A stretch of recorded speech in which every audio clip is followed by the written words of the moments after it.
오늘 말씀은 우리가 이번 특별 새벽기도와 영성 집회에 강조하고 있는 주제 단어 중에 첫 번째 단어입니다. 교제, 내 안에 거하라. 그래서 이 말씀을 우리 함께 상고해 보려고 합니다.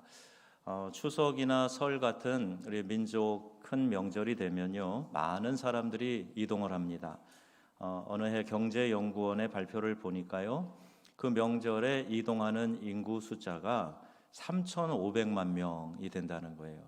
그러니까 우리 국민 전체의 절반이 넘는 사람들이 만남을 위한 움직임을 하고 있다, 이렇게 말할 수 있겠지요.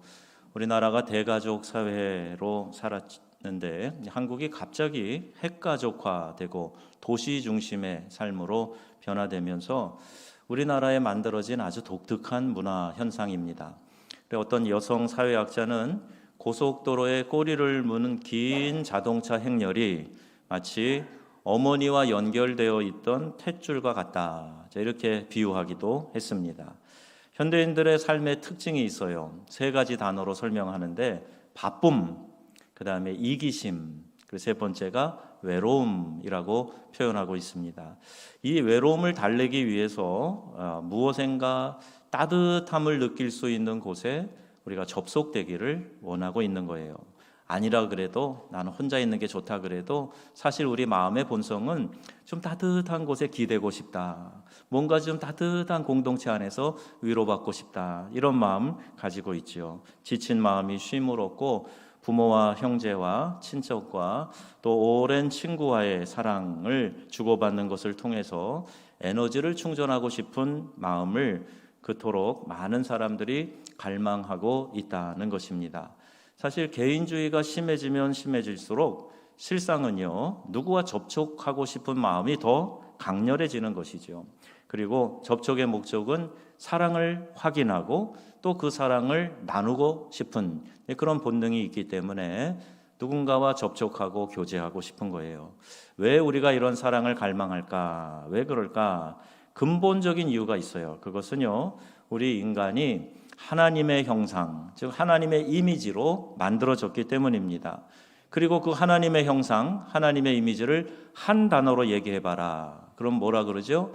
하나님은 사랑이시다 말합니다. 요한일서 4장 8절이죠. 하나님은 사랑이시라. 하나님을 한마디로 얘기해봐라 그러면 사랑이에요. 그 하나님의 형상으로 만들어진 우리도 당연히 사랑 고픈 그런 사람들입니다. 죄악이 인간에게 들어와서 스스로 사랑을 버리고 사랑해야 될 관계를 끊고 사랑을 포기하고 살지만 본질적으로는, 근원적으로는 사랑을 갈망하고 있는 존재가 우리 인간이라는 이야기예요. 우리 교회는 예배 시간에 서로 인사합니다. 자주 이렇게 인사해요. 사랑합니다. 축복합니다. 더 행복하세요. 이런 인사들을 나누죠. 그런데 이런 인사할 때 여러분 표정을 보고 있으면 얼마나 흐뭇한지 몰라요. 단 한 명도 그 시간에는 인상 쓰고 있는 사람이 없는 거예요. 근데 만약에 여러분 누가 사랑합니다, 축복합니다 그러는데 인상 딱 쓰고 있으면서 왜 이런 귀찮은 걸 시켜? 왜 피곤하게 해? 그러면서 성질 내는 사람이 있다 그러면요, 그분은 특별히 잘 대해드려야 돼요. 좀 돌봐드려야 됩니다. 누구나 다 따뜻한 사랑의 네트워크에 접속되기를 원하고 있어요. 그런데 왜 사랑을 나눌 대상과 자꾸 멀어질까요? 고린도전서 13장을 사랑장이라고 하지요. 여기서 가르쳐 주시는 사랑의 본질이 있습니다. 그런데 그 본질을 추구하는 것이 아니라 사랑을 자꾸 세속화시키고 감정과 느낌만으로 사랑을 확인하려고 하고, 그러니까 이 사랑하는 대상과 자꾸 엇박자나고 자꾸 그 안에서 상처나 갈등을 만들고 멀어지게 되는 거예요. 고린도전서 13장에서 사랑을 뭐라고 정의하고 있습니까? 우리 같이 읽어볼까요? 사랑은 오래 참고, 사랑은 온유하고, 자랑하지 않고, 투기하지 않고, 성내지 않고, 자기의 유익을 구치 않고, 진리와 함께 기뻐하고. 아멘. 이게 사랑의 본질이에요. 거기에 여러분 생각해 보세요. 자꾸 멀어지는 이유가 있는데 본질을 추구하지 않는 이유도 있고, 또 우리의 개인주의 성향, 이게 이기심이라고 할 수 있죠. 그것과 맞물려서 사랑을 하지 않는 쪽으로 선택할 때가 많기 때문입니다. 아이고 복잡하고 힘드니까 차라리 사랑 같은 거 그냥 덮어놓고 지내자, 이런 쪽으로 선택한단 말입니다. 즉 사랑은 주고받는 것인데 사랑하기보다는 먼저 사랑받기를 원하기 때문에, 이것이 앞서기 때문에 이 사랑의 본질에 다가가지 못하고, 누군가로 사랑을 기대했는데 그게 흡족하지 않으니까 마음이 불편해지고 심통이 나고, 그래서 아예 금을 그어놓고 사랑하기를 포기하는 이런 안타까운 삶을 사는 분들이 의외로 적지 않습니다. 쇼펜하우어가 이런 현상을 고슴도치에 비유를 했지요. 추운 날씨에 서로의 체온으로 온기를 느끼려고 다가갑니다. 그러니까 체온이 있으면 옆에 사람하고 붙어 있으면 좀 따뜻하잖아요. 그러니까 같이 다가서는데 그만 고슴도치에게 난 빼쭉빼쭉한 가시 때문에 서로가 찔려가지고 더 이상 다가가지 않고 홀로 외롭게 추위를 견딘다는 그 이야기입니다. 이것이 오늘 우리 현대인들의 모습이 아니겠는가. 그래도요, 우리 한국에는 고슴도치도 제 새끼는 이뻐한다, 이런 속담이 있어요. 남과는 어쩔지 몰라도 그래도 내 새끼는 그 부둥켜 안고 살아가는데 불편하고 찔리는 것도 아픈 것도 있지만, 그래도 가정에서는 그래도 내 자식은 끔찍이 사랑하는 그런 모습을 봐요. 명절이 되면 어떻게 해서든지 부모님 만나려고 하고 형제들 만나려고 하는 이 모습 보면서 이게 그 특징 중에 하나가 아니겠는가. 그러니까 여전히 아파도 계속 만나는 사람, 상처를 주고받아도 관계를 끊지 않는 사랑의 관계에 있는 사람들이 있단 말입니다. 물론 가정도 많이 깨지고 가족 구성원들끼리도 서로 안 보는 그런 집들도 있습니다만은, 그래도 이 땅에 불완전하지만 사랑을 유지하기 위해서 애쓰는 그런 사람들이 의외로 또 많이 있는 거죠. 우리가 접속이라는 말을 할 때 무엇을 생각해 볼 수 있을까요? 접속의 의미가 뭘까요? 영어에 connection이라고 되어 있는데 연결되어져 있는 상태를 말하는 겁니다. 이게 진정한 접속이에요. 접한다는 의미를 가진 단어가 많이 있죠. 접촉, 접견, 접대, 면접, 접선, 그래요. 이게 북한의 은어라고 그러는데, 북한에서는 키스하다는 것을 주둥이 접선이다, 이렇게 얘기한다는 말이 있어요. 그러니까 접선이라는 말은 연결되어져 있는 상태, 그걸 말합니다. 동작하는 모든 것은 선으로든지 또는 보이지 않는 선으로 연결되어 있습니다. 유선으로만 연결되던 시대는 이러한 이해가 쉽게 와닿지 않았죠. 전화, 전기, 수돗물 모두 연결돼서 사용되기 때문에, 선이나 관을 통해서 무엇인가가 전달되기 때문에 여기 우리가 전화도 받고 그러잖아요. 선이 끊어져 있으면 안 되죠. 수도관이 끊어져 있으면 물이 안 오죠. 그런데 지금은요, 보이지 않는 선, 즉 무선 시대에 우리가 살고 있어요. 여러분 가지고 계신 핸드폰, 전화선은 없지만 들리잖아요. 그리고 내 말소리가 가고, 요새는 뭐 화상으로 이렇게 동영상 화상이 전달되기도 합니다. 선도 없는데 연결되어져 있는 거예요.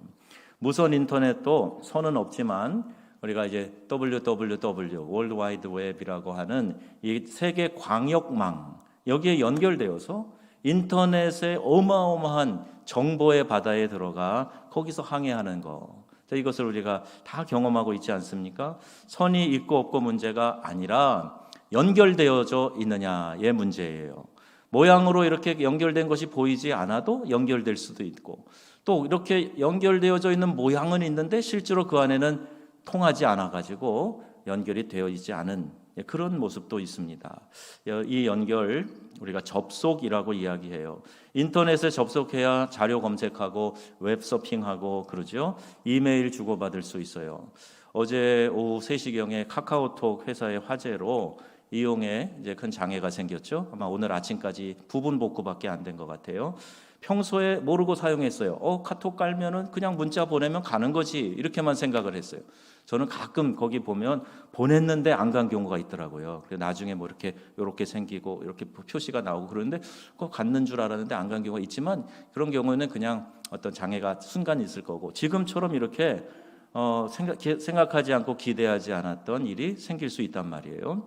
중간에 연결을 돕는 회사가 있었다는 생각 저희 별로 하지 않습니다. 그냥 보내면 가는 거지. 그런데 문제가 생기니까 문자가 전달되지 않는 거예요. 여기 또 하나의 아이러니가 있습니다. 우리가 페이스북, 트위터 이런 소셜 네트워킹이라고 하는 SNS 이런 걸 많이 이용을 합니다. 카카오톡을 비롯한 각종 채팅을 하고 클럽을 만들어서 가입을 하고 홈페이지를 만들고 블로그를 만들고 유튜브를 활용하고 그러면서 자기 자신이나 단체를 소개하고 있어요. 이 시대에 우리가 무시할 수 없는 굉장히 중요한 의사 교환이나 어떤 연결의 수단인 것은 맞습니다. 그런데 외로움을 느끼고 더 많은 사람과 연결하면 더 풍성해지고 행복해지고 관계로 인한 행복이 더 넘쳐나고 기쁠 것 같은데 현실은 꼭 그렇지만은 않습니다. 오히려 내가 직접 만나고 대면하고 함께 시간을 보내고 이렇게 몸을 부딪혀서 터칭하고 하는 사람과 심각한 관계를 또 이렇게 만들어낼 수도, 단절을 만들어낼 수도 있는 것을 봐요. 무선으로 하고 문자로 하면 더 많은 사람에게 쉽게 전하죠. 그래서 그러다 보니까 정작 만나야 될 사람과 잘 만나지 못하고 눈 마주치고 악수라도 하고 포옹이라도 해줘야 될 사람들과 오히려 거리에 단절을 느끼고 거리감을 느끼게 된다는 거예요. 제가 한번 보니까요, 이런 카페 같은데 사람들이 앉아 있어요. 서로 마주 대하고 앉아 있어요. 그런데 서로 고개를 숙이고 있는 거예요. 앞에 있는 사람하고 대화도 안 하고 숙이고 뭘 열심히 해요. 대부분 다 자기 핸드폰 들여다보면서 뭔가 열심히 하고 있는데 멀리 있는 사람들과 문자 보내고 채팅하느라 어떤 업무상의 일도 있겠지만 그냥 안부 이런 것들도 보내면서 심지어 그렇게 하기 때문에 내 앞에 있는 사람, 지금 나와 대면하고 자리를 같이 하고 있는 사람과는 눈도 마주치지 않고 대화도 하지 않는 이런 아이러니한 현상을 봅니다. 멀리 있는 사람과 다수의 사람과 접촉하는 것이 좋다고 만들어낸 건데 정작 나의 가까이 있는 사람, 내가 접촉하고 만나야 될 사람하고는 오히려 대화가 단절되고 오히려 서로 간의 따뜻한 교류가 차단되는 그런 이상한 현상이에요. 이미 천재 과학자 아인슈타인이 이런 이야기를 했습니다. 과학기술이 인간 사이의 소통을 뛰어넘는 그날이 두렵다. 그날이 올까봐 두렵다. 과학기술 때문에 사람들이 소통하지 못할 그날 두렵다. 이렇게 얘기해요. 인간들이 더 잘 접속해 보고자 만든 것이 또 다른 부작용을 만들어내고 있죠. 여러분, 사람이 하는 일은 그 어떤 것도 완벽하지 않습니다. 문명의 이기를 만들어 놓고 좋은 것을 개발해 놔요. 약도 필요하지만 그 약이 주는 부작용, 사이드 임팩트가 있잖아요. 기계를 만들어서 사용하니까 좋다 그러지만 그걸로 인해서 발생되는 자원 고갈의 문제, 공해의 문제, 환경 파괴의 문제 이런 것들이 또 양상되잖아요. 그러니 완벽한 거 없어요. 오늘 우리가 진정으로 접속해야 될 대상이 뭔가? SNS에만 의지하지 말고 정말 우리가 접속해야 될 대상이 누구인가? 오늘 이것을 말씀을 통해서 전하려고 하는 겁니다. 오늘 본문에 나오는 비유는 우리가 누구와 접속해야 될지를 정확히 말씀하고 있어요. 요한복음을 여러분 읽으실 때 요한복음의 특징을 좀 알으셔야 되는데 그중 하나가요, 예수님께서 나는 무엇이다 헬라어의 에고 에이미라는 단어로 자기 자신을 비유해서 설명하세요. 그 중에 하나가 나는 양의 문이다, 나는 생명의 떡이다, 나는 생수다, 이런 말씀 하시잖아요. 그러니까 그럴 때마다 여러분 그 부분을 한번 눈여겨보시고 귀담아 들으실 필요가 있습니다. 오늘 1절에 보면 예수님은 자신을 누구라고 표현하세요? 나는 참 포도나무다, 이렇게 말씀하고 계세요. 그리고 우리는 뭐라고요? 가지라고 얘기하세요. 포도나무에 이렇게 붙어있는 가지라고 그 비유로 설명하시는 거예요. 또 하나님 아버지가 농부다, 이렇게 비유하여 말씀합니다. 오늘 본문이 나오는 이 부분은 7절로 짧은데 중간에 보이지 않는 문단이 있어요. 우리가 봉독한 4절까지, 1에서 4절까지가 한 문단이 되고 5절에서 7절까지가 두 번째 문단이 됩니다. 첫 번째 문단에서는 나무를 관리하는 농부이신 하나님이 어떻게 하시는가 하는 것이 두 가지 나오는데 그 하나가 열매 맺지 아니하는 가지는 제거해 버리신다는 거고 또 열매 맺는 가지는 더 잘 맺게 하기 위해서 깨끗하게 하신다, 이렇게 되어 있어요. 너무나 익숙한 본문이지만 이 본문을 가만히 묵상하면서 이런 깨달음을 갖습니다. 첫째는요, 1절에 보세요. 붙어있는 열매 맺지 아니하는 가지. 자, 이렇게 되어 있는데 가지가 나무에 붙어 있으면 저절로 열매를 맺는다는 생각만 우리가 했어요. 근데 붙어 있지만 열매 맺지 아니하는 가지가 있다는 말입니다. 주의해야 될 것은 열매 맺지 못하는 가지가 아니라 열매 맺지 않는 가지가 있다라는 표현이에요. 뭘 말하는 것입니까? 형식적으로 붙어 있는 것이라는 이야기입니다. 열매, 그게 뭐야? 그게 뭐가 중요해? 이런 생각하는 거예요. 무늬는, 모양은 분명히 갖추고 있어요. 예, 교회도 출입하고 또 교회에서 이렇게 정상적인 생활을 하는 것 같아요. 그런데 진짜로 참 포도나무 되시는 예수님에게는 접속되어져 있지 않은 거예요. 겉으로 볼 때는 연결되어 있는 것처럼 보이지만, 선이 연결된 것처럼 보이지만, 그러나 실제로는 접속이 이루어지지 않았기 때문에 그 안에 교류되어지는 것이 없다는 이야기죠.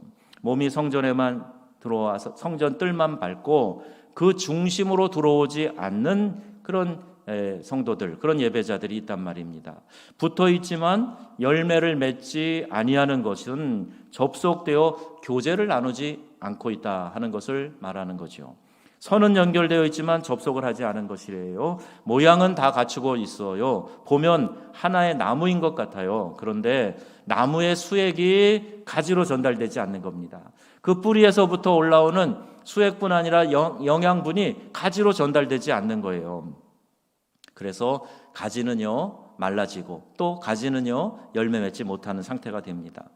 교회에 적용해 볼까요? 교족을 가지고 있어요. 직분도 있습니다. 심지어 어떤 일에가 열심히 봉사도 하고 있어요. 그런데 주님과 접속되어 있지 않은 것은 사실상 붙어 있지 않은 겁니다. 그래서 나더러 주여 주여 하는 자가 다 천국에 갈 것이 아니다. 예수님 말씀하고 계시는 거예요. 겉으로 볼 때는 몰라요. 그런데 그 사람은 알아요. 내가 정말 주님으로부터 공급되는 것이 있는가, 아무것도 없는가. 그 사람은 압니다. 붙어 있지만 붙어 있지 않은 가지는, 즉 이렇게 교통하지 않는, 접속되지 않은 가지는 하나님께서 그것을 제하여 버리신다 말씀하고 있습니다.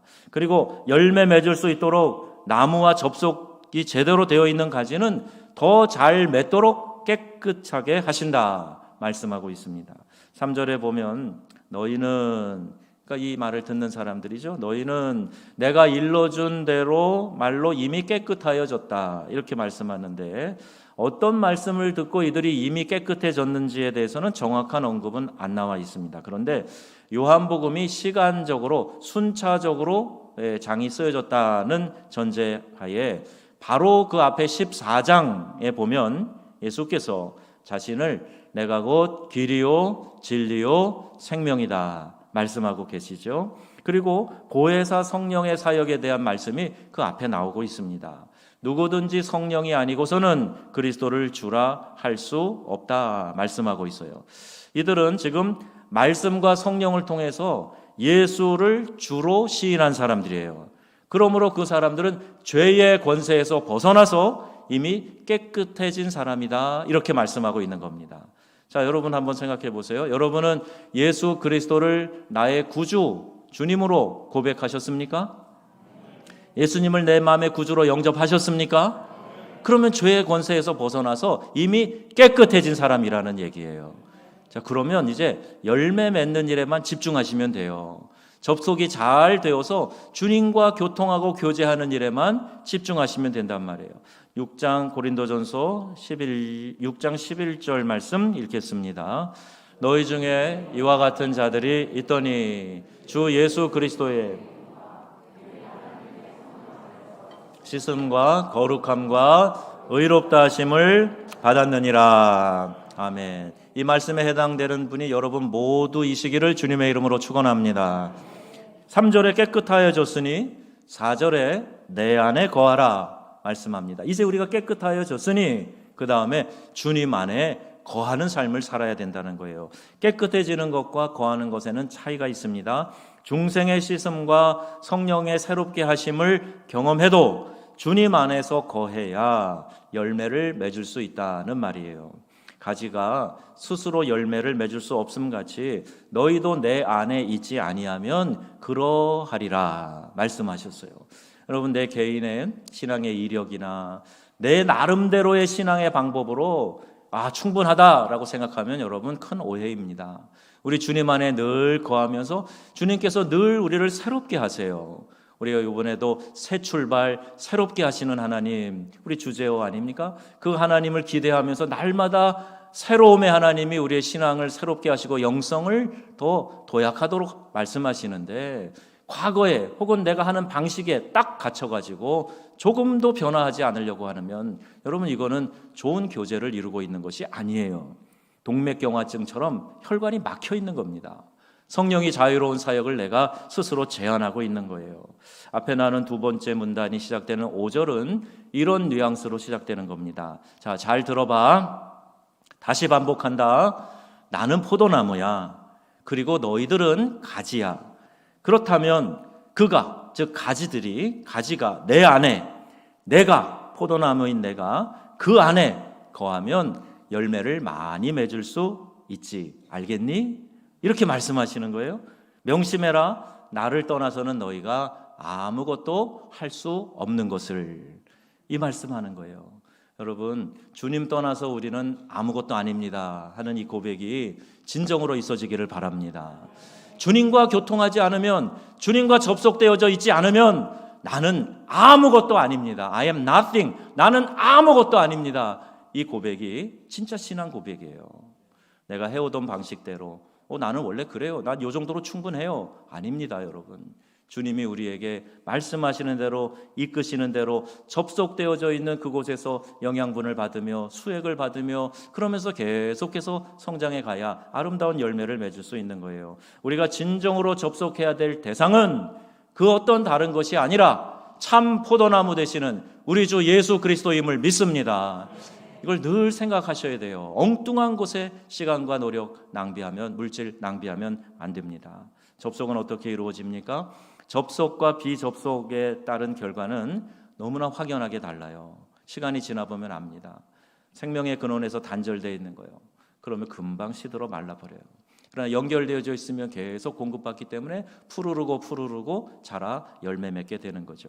앞에 농부이신 하나님이 모양만 접속된 듯하고 전혀 나무와 접속됨이 없는 가지를 제하여 버리신다고 했고, 또한 6절에 보면 사람이 내 안에 거하지 아니하면 가지처럼 밖에 버려져 마르나니 사람들이 그것을 모아다가 불에 던져 사른다.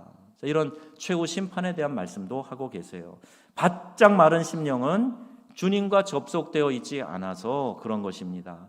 포도나무에 수액이 올라오고 양분이 공급되는데 어찌 갈급하고 건조할 수 있겠습니까? 가지인데 나무에 붙어 있지 않던지 스스로 열매 맺으려고 하는 그 인생이라면 그 신앙생활은요 피곤할 뿐이에요. 그 인생도 매우 어렵고 피곤합니다. 주님은 우리를 얽어매려고 이런 말씀하시는 게 아니에요. 아무런 자유도 없는 노예로 창조주의 기쁨을 위한 놀이개가 되라. 그래서 이런 말씀하시는 게 아닙니다. 잘 몰라서 그러지요. 주님 안에 거하는 기쁨이 너무너무 감격스럽고 놀라운 기쁨이에요. 그래서 이 세상이 줄 수 없는 그 감격이 있기 때문에 오늘 우리가 여기 와서 함께 예배하며 주님의 그 은혜를 사모하는 것 아니겠습니까? 이 놀라운 기쁨이 있단 말이에요. 주님은 그것을 우리에게 누리라고 하세요. 7절 말씀 보겠습니다. 7절 말씀 시작. 너희가 내 말이 너희 안에 거하면 그리하면 이루리라. 아멘. 주님은 우리에게 풍성함을 약속하셨어요. 내가 온 것은 양으로 생명을 얻고 더 풍성히 얻게 하려 함이라 말씀하시고 우리에게 그 풍성함을 약속하셨단 말입니다. 11절 말씀도 보겠습니다. 내가 이것을 너희에게 이름은 내 기쁨이 너희 안에 있어 너희 기쁨을 충만하게 하려 함이라. 아멘. 우리 안에 기쁨을 충만하게 하실 분이 바로 우리 하나님이시다 하는 거예요. 여러분, 요새 청소년들 보면요, 스마트폰 뺏으면 금단 현상 일어나는 아이들도 많이 있다 그래요. 그 정도는 아닐지라도 우리가 인터넷에 접속이 안 되어 있으면 불안해합니다. 수시로 메일 체크하고 문자 보내고 인터넷 채팅하고 보낸 문자에 대해서 그가 읽었나 안 읽었나, 왜 답장은 안 보내지, 거기에 그냥 막 신경이 뺏겨져 있고, 그런데 정보를 찾으면서 이렇게 인터넷을 활용하고 그럽니다. 우리 성인들도 핸드폰 손에 들고 있지 않으면 무척 불안해하는 분들이 적지 않아요. 그런데 여러분, 우리가 인터넷에 접속되는 것에 대해서는 그 정도로 관심을 가지고 늘 전전긍긍하는데, 우리의 영적인 상태를 주관하시는 하나님, 내 생명의 주권자 되시는 하나님, 그분과 연결되기 위한 이 접속을 위해서는 여러분 어떤 노력을 하고 계십니까? 얼마나 노력을 하고 계십니까? 이미 우리를 깨끗게 하셔서 잘 접속만 되어 교제하는 가운데 있으면 저절로 열매를 맺게 될 텐데, 그 일에 대해서 여러분 얼마나 노력을 하고 있습니까? 새벽에 일어나 조용히 경건한 마음으로 주님을 대면하고 하루 계획을 주님과 의논하면서 한번 시작해 보세요. 우리 이렇게 특별 새벽 기도회 기간에 여러분 특별히 말 안 듣는 분이 되시면 안 됩니다. 이럴 때 좀 나오세요. 목회자도 얘기하지만 교구장도 또 청지기도 목자도 이럴 때 같이 기도합시다. 그런데 많이 나오시기는 해요. 이 본당에 이렇게 많이 나오시는데, 그러나 꼭 나오셔야 될 분들이, 기도하셨으면 좋겠다 생각되는 분들이 그냥 여전히 안 듣고 반응하는 분들이 계시단 말이에요. 그 목자로 안타까운 마음이 있어요. 여러분, 이제 특세 남은 4일 동안 열심히 나오는 일에 최선을 다하시기를 바랍니다. 우리 가을 영성 집회도 남아있고, 정읍 씨가 아마 3, 4년 만에 연합해서 부흥회를 또 해요. 이럴 때 가서 우리 성결교단의 좋은 강사님, 유명한 부흥사셨는데 이분이 이제 오시잖아요. 우리가 가서 참여하는 거, 이게 정말 우리를 새롭게 하는 좋은 기회가 된단 말입니다. 여러분 많이 참여하시길 바랍니다. 은혜 받을 기회에 내가 나고자가 되잖아요. 그러면 은혜 못 받는 데서 끝나는 게 아니라 나중에 다른 사람 보면서 시샘하고 엉뚱한 데 심통 부리는 사람이 나온단 말이에요. 그래서 여러분 은혜 받을 때는 다 같이 은혜 받아야 돼요. 식사 때만 잠깐 눈 감았다 뜨는 기도가 아니라 하루 종일 주님을 인식하고 주님을 바라보면서 보내야 됩니다. 이게 영적인 삶이에요. 묻고 듣고 결정해야 됩니다. 주님 도와주세요, 이런 기도 저도 보니까 이런 기도를 자주 해요. 그런데 이 기도의 심층을 가만히 들여다보면요, 내가 계획하고 진행하는 일에 대해서 잘 되게 해주세요, 이런 의미가 숨겨져 있다 하는 것을 보게 됩니다. 그러므로 바른 교제의 기도가 뭘까? 주님 어떻게 할까요? 묻는 것에서부터 시작해야 됩니다. 주님 어떻게 할까요? 라고 묻고 시작하시기 바랍니다. 그래야 우리 주님과 교제가 시작이 되고 들으려고 노력하게 되고, 성경으로 또 설교 시간에 또 내 삶에 여러 가지 영향을 주는 우리 영적인 교제권에 있는 사람들을 통해서, 목장 모임을 통해서 하나님 주시는 음성이 명확하게 들려지게 될 겁니다. 그리고 주님이 주시는 음성을 따르는 것이 접속되어서 살아가고 있다는 증거예요. 그렇게 하루를 다 보내고 다시 주님 앞에 머리 숙여 기도합니다. 주님 오늘 하루 잘 살았나요? 주님 말씀하시는 거 제가 잘 듣고 반응했나요? 이렇게 물어보면서 하루를 정리하고, 부족한 것이 있으면 내일은 더 주님과 가까이 교제하며 살리라, 그리고 작정하고 새벽 일찍 하루를 시작하는 일, 이게 얼마나 놀라운 축복인지 몰라요. 우리 새벽에 이제 중직자분들이 우리 장로님들을 비롯해서 많이 나오시는데, 하루가 이렇게 주님 앞에서 붙들림되고 시작이 되면 놀라운 은혜와 하나님 주시는 복이 있을 줄로 믿습니다. 이게 온 교인들이 다 했으면 좋겠어요. 성경이 이렇게 말씀하고 있어요. 디모데전서 4장 8절 말씀 시작. 육체의 연습은 약간의 유익이 있지만 경건의 연습은 범사에 유익하다. 아멘. 여러분 이 말씀을 믿으십니까? 우리 운동 규칙적으로 하는 것도 몸에 참 좋아요. 정신적으로도 참 좋아요. 그런데 그것과 비교도 되지 않을 만큼 경건의 연습은 이거는 범사에 유익한 거야, 이렇게 말씀하는 거예요. 여러분 신앙생활 하는데 이 경건의 훈련, 연습이 있어지시기를 바랍니다. 여러분 우리는 주님께 접속되어 있어야 돼요. 우리의 삶의 다른 어떤 우선순위보다 이보다 더 급하고 중요한 것은 없습니다. 주님 안에 거하며 주님과 교제하는 접속이 있을 때 우리의 삶에는 놀랍고 풍성한 은혜와 기쁨이 넘치게 될 줄로 믿습니다. 이 가을에 우리에게 주어진 기회를 선용해서 주님과의 교제가 충만하시기를 우리 주 예수님의 이름으로 축복합니다. 아멘.